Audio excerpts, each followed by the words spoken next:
Right గా వాల్టా చట్టానికి పదును చెరువుల రక్షణకు సర్కార్ చర్యలు 4 స్థాయిల్లో వాల్టా అథారిటీల వేముల వీరేశంకి నిన్న అవమానం జరిగిందన్న మాట్లాడమని ఎవరు అంటా ఉన్నారు. నిజంగా వేముల వీరేశ్ అన్నకు అవమానమే జరిగింది అక్కడ.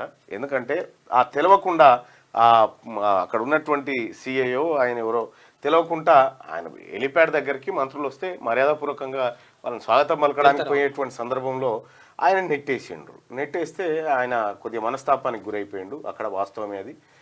జరిగినటువంటి పొరపాటు అధికారులదే తప్ప ఇంకెవరిది కాదు. అధికారులు కూడా సరిదిద్దుకునే ప్రయత్నం చేయాల్సి ఉండే, వెంటనే వాళ్ళు చేయకపోతే డీసీపీ గారికి కూడా సూచన చేయడం జరిగింది.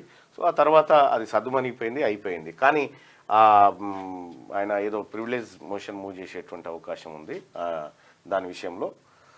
మొత్తానికైతే నిన్న కొంత గడిబిడి వాతావరణమే అక్కడ జరిగింది. అది పొరపాటే, నా కళ్ళ ముందు జరిగినటువంటి పొరపాటే, అది జరగాల్సింది కాదు. రైట్ గా వాల్టా చట్టానికి పదును చెరువుల రక్షణకు సర్కార్ చర్యలు 4 స్థాయిల్లో వాల్టా అథారిటీల వేముల వీరేశంకి నిన్న అవమానం జరిగిందన్న మాట్లాడమని ఎవరు అంటా ఉన్నారు. నిజంగా వేముల వీరేశ్ అన్నకు అవమానమే జరిగింది అక్కడ. ఎందుకంటే ఆ తెలవకుండా అక్కడ ఉన్నటువంటి సిఐఓ ఆయన ఎవరో తెలవకుండా ఆయన హెలిప్యాడ్ దగ్గరికి మంత్రులు వస్తే మర్యాదపూర్వకంగా వాళ్ళని స్వాగతం పలకడానికి పోయేటువంటి సందర్భంలో ఆయన నెట్టేస్తే ఆయన కొద్దిగా మనస్తాపానికి గురైపోయిండు. అక్కడ వాస్తవమే అది. జరిగినటువంటి పొరపాటు అధికారులదే తప్ప ఇంకెవరిది కాదు. అధికారులు కూడా సరిదిద్దుకునే ప్రయత్నం చేయాల్సి ఉండే, వెంటనే వాళ్ళు చేయకపోతే డీసీపీ గారికి కూడా సూచన చేయడం జరిగింది.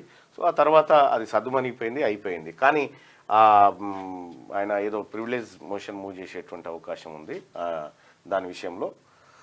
మొత్తానికైతే నిన్న కొంత గడిబిడి వాతావరణమే అక్కడ జరిగింది. అది పొరపాటే, నా కళ్ళ ముందు జరిగినటువంటి పొరపాటే, అది జరగాల్సింది కాదు. లైక్ చేయండి,